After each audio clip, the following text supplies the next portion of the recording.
अस्सलाम वालेकुम स्टूडेंट्स। हमारे पास जो सिलेबस चल रहा है मनी बैंकिंग एंड फाइनेंस का, उसके काफ़ी सारे टॉपिक्स आप कर चुके हैं। आज का टॉपिक हमने करना है, जो क्वेश्चन है वो क्वेश्चन है सेंट्रल बैंक क्या है और उसके फंक्शंस कौन कौन से हैं। मतलब सेंट्रल बैंक है क्या और वो क्या क्या काम परफॉर्म करता है। उसके लिए सबसे पहले हमें ये पता होना चाहिए कि सेंट्रल बैंक है क्या। तो सेंट्रल बैंक की डेफिनेशन है, central bank is an institution, ये एक ऐसा इदारा है which is charge with the responsibility of managing the expansion, जिसके पास क्या रिस्पॉन्सिबिलिटी है कि एक्सपेंड करना, बढ़ाना, एंड कंस्ट्रक्शन, और उसके अंदर सुकड़ाव पैदा करना of the volume of money, पैसों को, in the interest of the general public welfare, अवाम की बेहतरी के लिए, फलाह बहबूद के लिए। ठीक है, तो ऐसे इदारे को जो कि मुल्क के अंदर पैसे को बढ़ाता और जरूरत पड़ने पर कम करता है, तो ऐसे इदारे को अब नाम देते हैं ये सेंट्रल बैंक है। और भी बहुत से फंक्शन है सेंट्रल बैंक के जो हम डिटेल के साथ पढ़ेंगे। तो फर्स्ट टॉपिक है, इसमें आपकी बुक पे अगर आप देखें तो फंक्शंस ऑफ सेंट्रल बैंक के नाम से एक चार्ट बना के दिया है।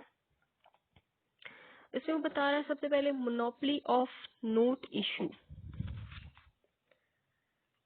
Banker to the government, bankers bank, lender to capital market, control over the credit, controller of foreign exchange, additional functions है कुछ, एक्सचेंज स्टेबिलिटी है कुछ। इसके जो आपने बैंकर्स बैंक का ऑप्शन पढ़ा उसके अंदर भी इसके फंक्शंस है कि बैंकर्स को ये किस तरीके से बैंकिंग का सिस्टम प्रोवाइड करता है। फिर आपने बैंकर टू द गवर्नमेंट का पॉइंट पढ़ा, इसके अंदर भी वो बता रहा है कि ये ऐसे पॉइंट्स हैं जो कि गवर्नमेंट को बैंकिंग प्रोवाइड कर रहा है। फिर मोनोपोली ऑफ नोट इशू आपने पढ़ा कि ये मुल्क के अंदर पैसे की इजारादारी कैसे रखता है, उससे रिलेटेड भी इसके फंक्शंस मौजूद हैं। तो चलते हैं इसकी डिटेल की जानब। सबसे पहला पॉइंट है monopoly of note issue. Monopoly कहते हैं इजारादारी को, यानी एक ही फर्म का, एक ही अथॉरिटी का मुकम्मल एक चीज के ऊपर होल्ड होना मोनोपोली कहलाता है। तो इसी तरीके से सेंट्रल बैंक हमारे क्या हर मुल्क के अंदर, हर कंट्री के अंदर एक सेंट्रल बैंक मौजूद है। इसी तरीके से हमारे मुल्क के अंदर भी एक सेंट्रल बैंक मौजूद है जिसकी नोट इशू करने के ऊपर मुकम्मल मोनोपोली है। आपको पता है पहले जमाने में क्या होता था कि हर बैंक अपना अपना नोट इशू करते थे। जैसे लोगों के अंदर नोट की पहचान खत्म होगी, नोट इशू करते वक्त जाली नोट होने का भी कंसेप्ट पाया जा सकता था। इसलिए फिर ये सोचा गया कि कोई एक ऐसी आपके पास अथॉरिटी हो, एक ऐसी फर्म हो, एक ऐसा इदारा हो जो कि उसको मुकम्मल तौर पर कंट्रोल करे और वो ही नोट इशू करे। तो उसके लिए क्या सिस्टम किया गया कि ये काम सेंट्रल बैंक को हैंड ओवर कर दिया गया ताकि सेंट्रल बैंक ही नोट इशू करे।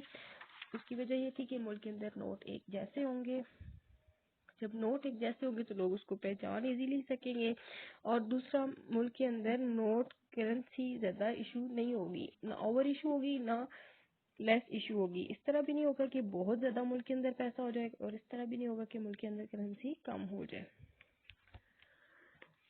फिर पॉइंट नंबर 2 हमने देखा banker to the government. Commercial bank जो है वो गवर्नमेंट का बैंक है। गवर्नमेंट का बैंक कैसे है, इसमें सबसे पहला हेडिंग है कीपिंग ऑफ अकाउंट्स। तो जो कमर्शियल बैंक है ये मुल्क के अंदर जो गवर्नमेंट के अकाउंट्स हैं उन नोट्स को अपने पास मैनेज रखता है। जस्ट लाइक जनरल पब्लिक है, पब्लिक हम लोग अवाम है, हमारे जो अकाउंट्स हैं वो हमारे गवर्नमेंट के बैंक के पास नहीं होंगे, बल्कि हमारे जो अकाउंट्स हैं वो हमारे कमर्शियल बैंक्स के अंदर मौजूद हैं। लेकिन जो सेंट्रल बैंक है उसके पास सारे के सारे गवर्नमेंट के बैंक मौजूद होंगे। फिस्कल एजेंट यानी ये मालियाती एजेंट होता है किसका, गवर्नमेंट का। A fiscal agent, the central bank provide loans to the government and make investment in treasury bills and long-term government securities. उसके बाद फॉरेन लोन है। गवर्नमेंट को अगर फॉरेन लोन चाहिए, अगर वो कर्ज लेना चाहते हैं तो भी सेंट्रल बैंक हेल्प करेगा, अगर लोन की पेमेंट करनी है तो वो भी सेंट्रल बैंक पे करके देता है। Transfer of capital, central bank जो है वो पैसे ट्रांसफर करता है प्रोविंशियल गवर्नमेंट के और from one place to another place, किसी एक सूबे से दूसरे सूबे के अंदर पैसे अगर ट्रांसफर करने हैं गवर्नमेंट के तो वो सेंट्रल बैंक ही परफॉर्म करेगा। उसके अलावा गवर्नमेंट की सिक्योरिटीज की हिफाजत करता है सेंट्रल बैंक। फाइनेंशियल एडवाइजर भी है ये सेंट्रल बैंक गवर्नमेंट का। उसके बाद हेडिंग है हमारे पास बैंकर्स बैंक, यानी बैंकों का बैंक। बैंकों का बैंक किस तरीके से, एक सेंट्रल बैंक बैंकों का बैंक किस तरीके से होता है, तो उसके लिए सबसे पहला पॉइंट बनाया है कस्टोडियन ऑफ द कैश। हमारे जो मुल्क के अंदर बैंक काम कर रहे हैं, हम जो पैसा बैंक में जमा करवाते हैं वो सारा का सारा पैसा अपने पास सेफ नहीं रखते, बल्कि कुछ हिस्सा रिजर्व कर लेते हैं अपने पास और रिमेनिंग पैसा जो है वो उठा के सेंट्रल बैंक के अंदर जमा करवा देते हैं। तो इसलिए जो सेंट्रल बैंक है वो हमारे पैसे का मुहाफिज भी होता है, जो कि कमर्शियल बैंक का पैसा होता है। उसके बाद हेडिंग है लेंडर ऑफ लॉस्ट रिजॉर्ट, आखिरी पनाहगाह। इसको आप उर्दू में बोलेंगे आखिरी पनाहगाह। बैंक जब लॉस में जा रहे हो या बैंक को जब कर्जे की जरूरत हो या बैंक को वैसे अपना कैपिटल एक्सपेंड करने के लिए कर्जा चाहिए है, तो ये कमर्शियल बैंक जो है ये इनके लिए आखिरी पनाहगाह की हैसियत रखता है।